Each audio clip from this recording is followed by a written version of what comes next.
సంవిధానం కల్పించిన ప్రాథమిక హక్కులలో భాగంగా ఈ దేశంలో పుట్టిన ప్రతి పౌరుడికి వైద్యం అందించాల్సిన బాధ్యత పాలక ప్రభుత్వాలపైన ఉంది. అందుకు అనుగుణంగా హాస్పిటల్ ఏర్పాటు చేయాలి.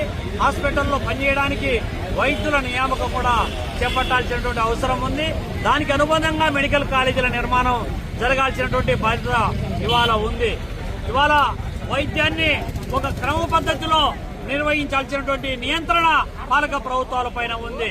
ఫార్మసీ కంపెనీలపైన, ఫార్మసీ మెడికల్ స్టోర్లపైన నియంత్రణ పాలక ప్రభుత్వాలపైన ఉంది. కానీ ఇవేవి కూడా పట్టించుకోకుండా ఒక కార్పొరేట్ హాస్పిటల్ ఏర్పాటు అంటే ఇవాళ కార్పొరేట్ హాస్పిటల్లో ఉన్నటువంటి మెడికల్ స్టోర్ వాళ్ళు 50% నుంచి 60% ఆ హాస్పిటల్ యాజమాన్యానికి కప్పం కట్టాలి. మెడికల్ స్టోర్ తో పాటు ఇవాళ ల్యాబ్ టెక్నీషియన్ కు సంబంధించినటువంటి వైద్య పరీక్షల కోసం సెంటర్ పెట్టాలంటే 50% వాళ్ళకు పర్సెంటేజ్ యాజమాన్యానికి చెల్లించాలి అని అంటే అదనంగా పేషెంట్ల పైన ఎంత భారం పడతా ఉందో మనకు అర్థమవుతా ఉంది. మరోవైపు మెడికల్ స్టోర్లలో ఎక్కడే గాని ఫార్మసిస్టులు, సర్టిఫైడ్ ఫార్మసిస్టులు లేనటువంటి పరిస్థితి.